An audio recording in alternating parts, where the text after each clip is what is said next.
Hey, what's up? This is Chosen, and in this video, we're going to be going over the different areas of the game in Diablo 4, and we're going to talk about how I feel about them in terms of how they're functioning within the state of the game, or if they need adjustment, what's good about them, what's bad about them, and all of that. We're just going to keep having candid discussions so we can help Diablo 4 become as great of a game as possible as we move into Season 1, and I'll give you my thoughts on these different areas of the game that we can farm now that we've had enough time to play the game for a while and experience all of these different mechanics. And the icons from left to right are going to represent campaign, dungeons, Helltides, Legion events, Nightmare dungeons, open world events, the Renown grind, and the Tree of Whispers. So we'll just go in order. Okay, so first of all, the campaign, which I guess kind of makes sense because that's what everybody starts with here anyway. So the campaign, a good one to start on.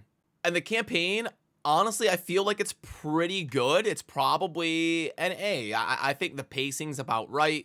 I think you should get your mount maybe a little bit sooner. But in terms of hours invested and the amount of lore and cutscenes and different mechanics to do as you're exploring the map and all of that, I feel like there really isn't like a huge gripe with the campaign. I can't put it like super low or anything. I think it's a pretty good introduction to Diablo 4, and it's a pretty solidly done campaign that interacts with the game and all of that. And I'll put it this way, the campaign is not something that's holding Diablo 4 back right now for sure. Regular dungeons, I'm gonna like they've been trying to make these a little bit better. I'm gonna put them in B. Like, they are what they are. There's still way too much of a discrepancy between the good dungeons and the bad dungeons, and the mechanic itself is a little bit wonky with the different backtracking and kill all mechanics, and some of them are super annoying. But I do like the variety of different things to do interacting with the map, and depending on like the mob families that you're killing based on the dungeons. And I like how they incorporated how you can clear dungeons to get aspects to get yourself a starter version of your build up and running. So I wouldn't put it like F, but I do think there is a lot of work yet to be done on the dungeons.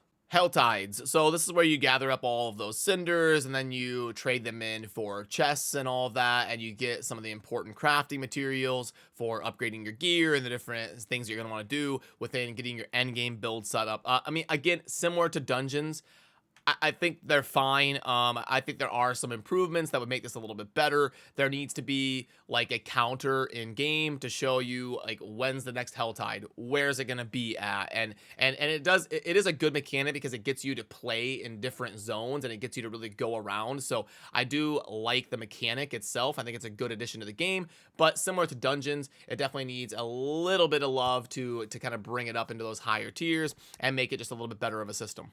The Legion events, I mean, like, again, a lot of the issues revolve around players not really having a way to easily kind of plan and see where everything's happening. And like these systems within the game just end up feeling a little bit like, okay, like a lot of people don't even probably know what the Legion events are or participate in them very much at all. So I think I would put that one a little bit lower based off of comparing to the other areas of the game so far. Nightmare dungeons, I think these have a lot of room to grow. I would put them kind of down here in the C tier. I think we need to be able to level up our glyphs above level 21. They need to give better XP. They need to have better navigation in terms of getting there. And Blizzard did talk about that they're going to be willing to address that very soon. We need like leaderboards that show what builds are doing what nightmare dungeon and be able to compare on your friend list.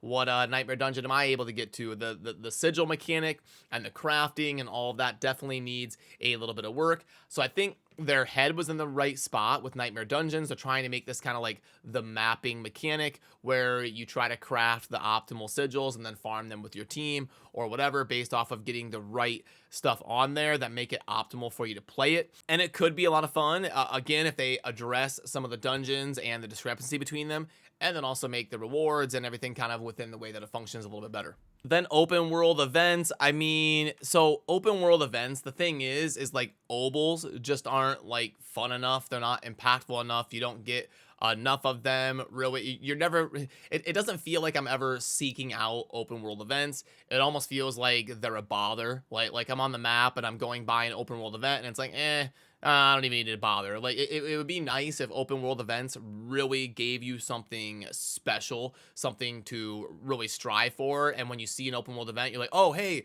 guys, we should do this open world event. Look at that spawning right there. You don't really get that feeling with open world events. I'm not going to put them in the F tier. I like that they're in the game and it makes the map feel a little bit more alive, but I think there's a lot of room to grow on the open world events for sure. The renown system, oh boy, that'll probably be the only thing that I put down in the F tier. Now, I understand some of the side quests are fun and they have interesting lore in them, and I'm not saying like there's no redeeming quality with the renown, but it ends up feeling like a chore. It doesn't feel like a game. At least for me. You can disagree. If you think the renown's amazing and you think it should be ranked there, that is fine and you're welcome to disagree. But for me, the renown, it doesn't feel like I'm playing a video game. It feels like I'm working a job. Like I'm doing something I have to do, and I'm just kind of like watching a YouTube video on my other monitor while I grind my renown, and I just kind of feel like, oh, I gotta do my renown. I don't want to. And so it feels like I'm doing the dishes or something. Is what it feels like to me. So I'm gonna put it in the F tier. If it's a mechanic within a game that isn't fun, then it shouldn't be in the game, or it should be adjusted, in my opinion. Then the Tree of Whispers, lastly here. So what they're doing with Tree of Whispers is they're trying to have this kind of be the replacement to bounties. They have bounties in Diablo 3 where you go and you do certain objectives all over the different acts and the different maps and stuff like that, and you can split farm it in a group and then kind of come back into town to get your rewards and all of that. And they're trying to have the Tree of Whispers be a mechanic kind of similar to that.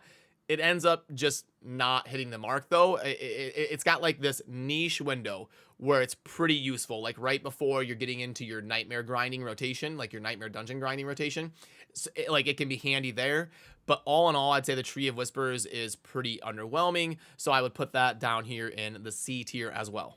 So, okay, let's zoom in a little bit, crop that in, make it a little bit bigger. And then when we kind of see this laid out, we start to see some of the reasons that maybe some players are having issues with Diablo 4 right now. We don't really have anything that is flagship, something that is amazing. Maybe some people would argue that the campaign is really well done, and I could hear that argument. I wouldn't quite put it S tier, but it is good. I could hear like high A, low S. I could be convinced to put the campaign there, but other than that, a lot of the mechanics, we don't really have that thing that is like, wow, Blizzard just hit a home run on this, and this mechanic is so fun, it's so rewarding, it's so amazing, and all of that. We see most of the stuff when you lay it out ends up kind of trending towards average or below average on what we want it to be. And again, that's to be expected. There's going to be things that need to be min-maxed and optimized and fixed and adjusted as the game comes out and as the game gets patches, as the game gets community feedback and experiences seasons and all of that. We're going to see some of this stuff start to slide up and get adjustments and slowly kind of move up, and the game will slowly get better as it evolves over time throughout the years, hopefully not years, hopefully throughout months, hopefully by season 3, like when we get leaderboards and stuff, we'll start to see some of this stuff like really be up here, and we'll have some awesome mechanics that already exist that became better, and then also get some new mechanics added to the game as well. And now I forgot what my ranks were. It was something like this, right? It was something like this, right? I got it kind of adjusted real quick anyway. But yeah, just a fun discussion about the state of the game and how I feel about some of the different areas here in Diablo 4. Definitely loving the game so far. I'm here long term. Not ranting, not quitting, and I do believe in the game here. Once we get seasons rolling and we get some patches and we get some new mechanics and we get some adjustments, I think Diablo 4 is going to be a good game for the long term. So I don't want to come off as negative or crying about the game or anything like that. But let me know where you agree and disagree with me and your thoughts on some of these different areas of the game as well. I always enjoy reading through your perspectives. And remember to subscribe on your way out if you enjoy daily Diablo 4 content. I will see you soon in the next video. Thanks for watching. Peace.